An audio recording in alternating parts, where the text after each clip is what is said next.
Good morning everyone, welcome back to another video. On my way into site, the boys are already in. I am stopping off on the way in here. I'm just picking up a coffee, little snack, and yeah, so I'm not getting a lot of rest and didn't get a chance to get breakfast. I've got this new baby at home, so I've had to grab something as I'm popping out on sort of little local cafe that I sometimes stop at. But yeah, I'm gonna pick up something to eat and then I'm gonna head out to site and see how the boys are doing. This is my little cafe. Love the picture over there. Very different. Having my cheese and ham croissant and a hot chocolate. I'll be good to go. Alright guys, so I'm back. I got my toasted croissant with cheese and ham. But as I got in back in the van, I just remembered there's so many questions I haven't been able to answer, to catch up. There's so many comments that come through. If you guys imagine, I put a video out today and then there will be comments on that video, but I'm also getting comments from the 1,000 other videos that we got on the channel. So every day there's various comments coming in from old videos, and I sometimes have to remember what the answers are and stuff like that. So that's why sometimes I might not get to all the comments. I try, but there's sometimes so many comments to go through, and then I get tired after I've gone typing on my phone all these comments. And I said, oh, I'll get back on it tomorrow, and then another whole lot of comments come in by the next day. So if I don't get to your comments, you know, try again. Don't get offended or anything. Sometimes I just didn't see it or I didn't get around to it. But there's two comments that I want to just quickly answer, which are quite straightforward. I can answer them. One of them, I think someone was asking about the steel beams. I think how we size the steel beams and so on, or how we determine what size and what beams and where they go and where they be placed and stuff like that. So it's quite easy, to be honest. We have a set of structural drawings. We typically don't do any jobs without structural drawings. I know some builders, I mean, we could do most jobs without even plans, but we would need some sort of structural engineer calculations at minimum for getting jobs signed off if we're doing it via building control. So we typically will, if someone comes to us to price, we typically say, come back to us when you've got a full set of drawings. That's pretty much how we do it. So we always have a full set of drawings, and I always work as close as possible to those drawings. I'm not someone who likes to deviate at all. So wherever the positioning of the beams are, it's based on the technical drawing that we've been provided. It typically gives us locations of beams, maybe not necessarily exact dimensions, but we can work them out from the drawings. So we get that from the drawings, and also the sizes of the steel beams, what, you know, the lengths, well, not the lengths, sorry, we measure the lengths on site just to make sure that they're the right lengths. You know, the dimensions of the steel, i.e. the thickness of the steel, sizes, the weights of the steel. Typically it's calculated on a weight per meter. So you can have a steel beam at a particular size, but you could have the same steel beam with thicker metal, which would make it heavier. So you don't just go by the size. Let's say the steel was 152 millimeters by 152 millimeters, so it's sort of 152 that way and 152 high. It could have a different grade or thickness of steel, so it could be, say, 152 by 152 by 26 kilograms, or it could be by 56 kilograms. So what that means is each meter of that length, that's the weight of it. So typically the heavier it is, the stronger it will be. So sometimes steels are not too heavy because they're not carrying a lot of load or whatever. Sometimes they're really heavy depending on what they're doing. So we get all that information from the structural engineer. Usually it's on a drawing. We get a set of calculations which has all these specific steels to use and the specific weights and so on. So that's where we get that from.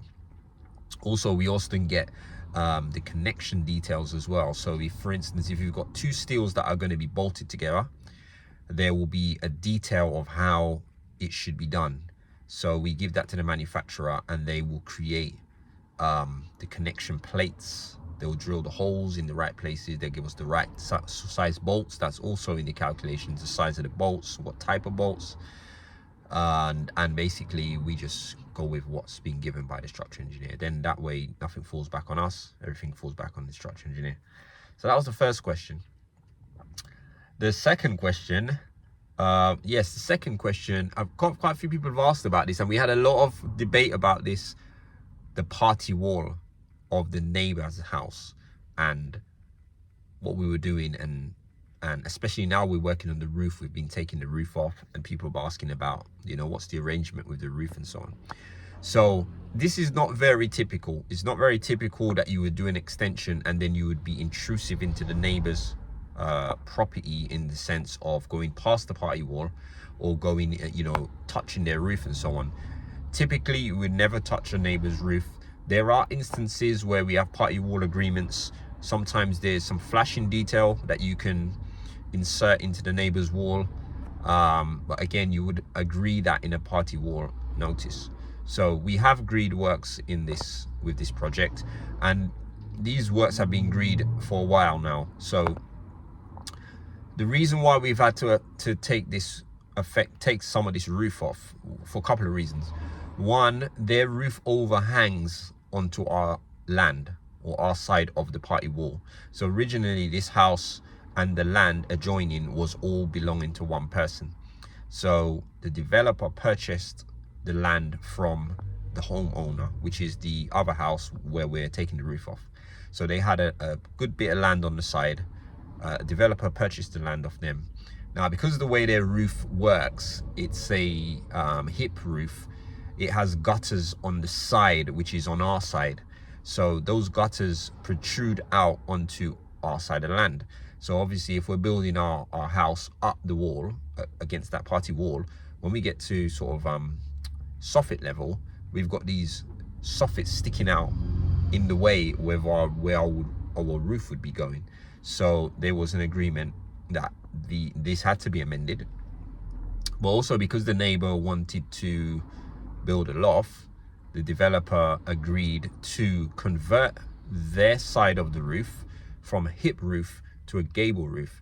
So if you're having a loft, having a gable roof gives you a lot more space in the loft. You can build a loft with a hip roof, but if you convert the roof to a gable, you get a lot more space inside.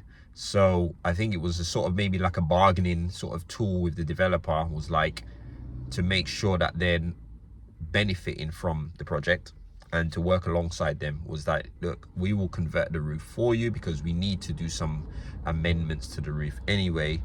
And instead of putting some sort of valley along the side of our houses, which could lead to future leaks and stuff like that, it'd be best idea to convert the hip into a gable. So a hip is where you've got the side of the roof sloping down, which obviously it slopes down towards our roof, so water would be rolling towards us, and we'd have to have some sort of gutter or valley in between the two roofs. So we've converted from a hip, which is that slope, to a gable end, which is where it goes straight up in the air like that. So it's just worked out for everybody to do that, and it had to come out of the way anyway because it's hanging over our side, as I said. So this is the agreement. So our developer, I believe, actually did the drawings as well for them as well. So everything was sort of coordinated at the same time. And we've been working together with the neighbor. So the neighbor also planned their renovation works to coincide with when we're doing the works, because they wanted to leave the house. They're getting the whole house gutted out, as you saw, getting the loft done, getting the extension done. So it's all working out that we're all sort of working together. We're working with the other builders as well. Every day we communicate, we try to work and help each other out where we can to make each other's life easier and for the work to go smoother. So we have a good relationship with them. So that's basically the situation. So it is a party wall. It used to be an external wall, but now because they sold the land to us, that wall has been converted into a party wall. So that's a shared boundary. It's not we call it a party wall, although there's two walls there. So there's a wall more on our side, then there's a gap or cavity with insulation, and then there's a wall on their side.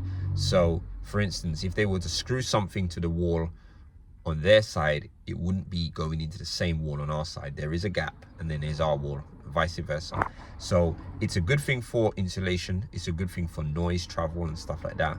We do need to put some more insulation on our side of the wall in the loft, just to meet regs. And I think there's going to be some sound work being done as well, which was agreed. So we're probably going to put some sort of resilient bars on the brick walls when we put in our plasterboard and stuff like that. So that's sort of the situation with that. So that's the party wall. So it's a shared wall, and we have a party wall agreement set up with the owners of the house, and everything that we're doing has already been pre-agreed, approved, designed to work with the two properties that are being built now at the same time. So I hope that helps to answer two questions at least. I'll try my best to remember some other questions and answer them maybe in the videos. That way it's easier for me to give you a real more sort of detailed answer than imagine me trying to type all that and explain it and make it make sense. So yeah, I hope that's helped. So I am gonna eat my croissant, and the boys are just down the road. I'm gonna go meet them up, and we're gonna see if we can get this gable end wall up done. I think me and Tristan can get it done, finished today. We're gonna see if we can get it done today.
All right, guys, we are done for today. Today worked out good, actually. The weather ended up changing. As you can see, it's nice and sunny. It's getting quite hot, actually. But yeah, we managed to sort of do what we wanted to get done, or get as far as we wanted to get done today. It's getting really busy around here. Next door, they've got their concrete coming in for their oversight. So a lot of action going on. It's late in the day, but we are done. So we're just packing up, ready to go. So I'm going to quickly show you guys what we did, try and maybe explain a little bit of it, and hopefully it can make some sense. Right, guys, so this is what we did today. We did the inner and outer skin of most of this wall. As you guys can see, block. I think it's about, I think we did 3 courses yesterday. It's about there or just below, and I think we did about 1, 2, 3, 4, 5, 6, 7, 8, maybe 8 or 9 courses, inner and out. You can see how quickly this stuff is drying. It's so hot. But this is what we done. We also got a padstone in the position where it needs to go, which is opposite where the padstone's going on that side. So tomorrow we'll build that little bit up and get the padstone there. So then we'll be ready to get the steel going across. So I was trying to explain before about the steel not sitting in the center. It sits off center by 300 mil, I think. So it sits on that padstone, and the rafters run down to the wall plate down here, and a little bit of the rafter is going to stick up at the top. Then on top of the steel, just to give us that extra head height, we will have the rafters sitting for the dormer.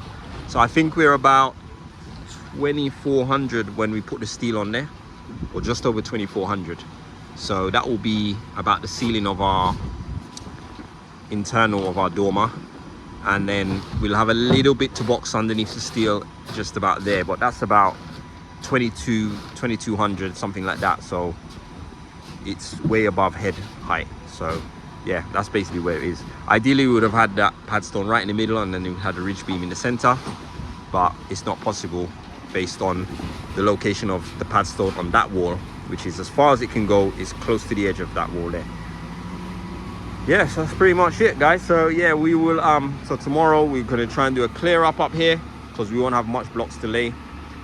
We'll do the rest of those bricks, we'll do the rest of that little bit there. We'll put our wall plates on as well, strap them down. We've got the straps for that. We've got wall plate to do down here as well, a wall plate to do on that wall there. Put some straps on it as well, screw it down with straps, and then that's pretty much what we'll be able to do until we get the ridge beam. When we get the ridge beam, we can start getting the rafters in. Rafters came today, roof tiles came in today as well. I'll quickly show you guys those. Sorry for the noise, guys. There's a big concrete truck out there, but these are the bricks, the roof tiles that we're using. They're Marley, the Marley tiles, and these are sort of like a brown color. So yeah, a lot of tiles to put on. They seem like pretty much like